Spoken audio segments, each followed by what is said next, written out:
जब कोई उपासक नाम के बल से पाप करने लगता है, ये तो ध्यान दीजिए कि नाम में सर्व पाप नाशक शक्ति विराजमान है।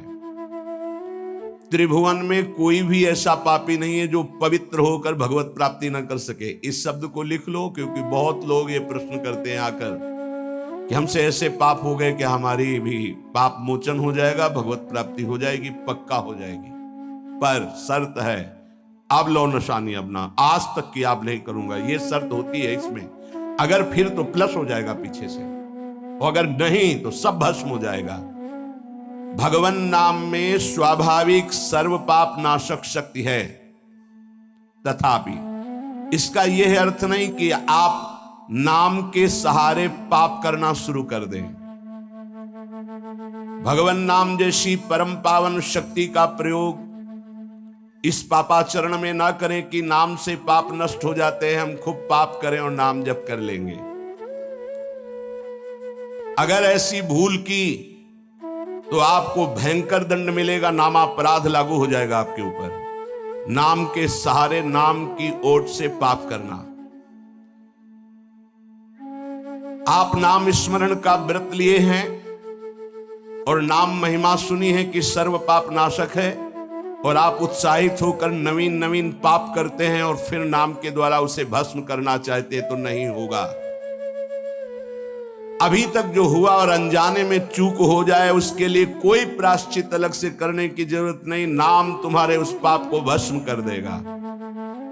लेकिन प्रमाद से जानबूझ करके जो पाप करता है नाम की ओट में, तो नामनो बलाद यस्य ही पाप बुद्धिर न विद्यते तस्य अमैर्हि शुद्धि।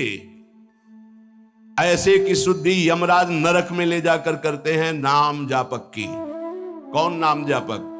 जो नाम के सहारे नवीन नवीन पाप कर रहा है कि खूब पाप कर लेते हैं और शाम के माला दो माला जप लेंगे, एक नाम इतनी सामर्थ्य रखता है कि सब पाप भस्म हो जाएंगे।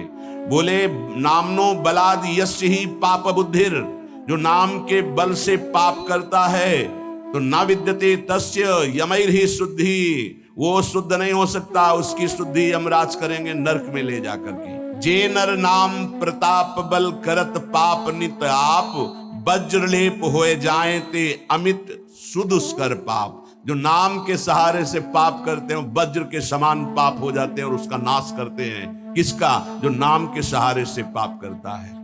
इसलिए प्रार्थना है कि भगवान नाम का प्रयोग भगवत प्राप्ति के लिए अभी तक जो हुआ, सावधान, पाप सब नष्ट हो जाएंगे। लेकिन महिमा सुनी और नाम का प्रयोग करके फिर पाप, तो ये वज्र का लेप हो जाएगा। ये तो सावधानी की बात कही। आगे बात कर रहे हैं कि नाम जप से समस्त सद्गुण आपके हृदय में स्थापित हो जाएंगे। नाम स्मरण की प्रारंभिक दशा में बहुत ध्यान से सुनिएगा, बहुत बड़े महापुरुषों के अनुभव की बातें हैं। जो ही हम नाम जब प्रारंभ करते हैं तो नाम जब अंदर जाकर के जागृति करता है। किसकी?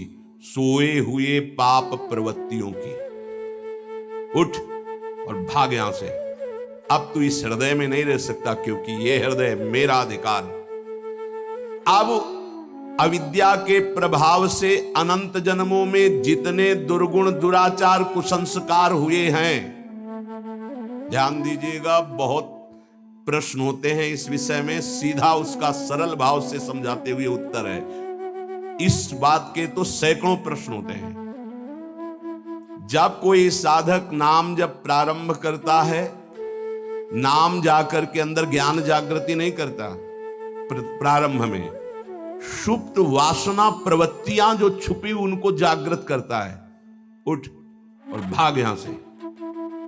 अब वो कुसंस्कार, दुर्गुण, दुराचार दल के दल वहां हैं अंतःकरण में। जैसे जैसे साधक नाम जब बढ़ाता है वैसे वो अपने बल के साथ प्रकट होते हैं।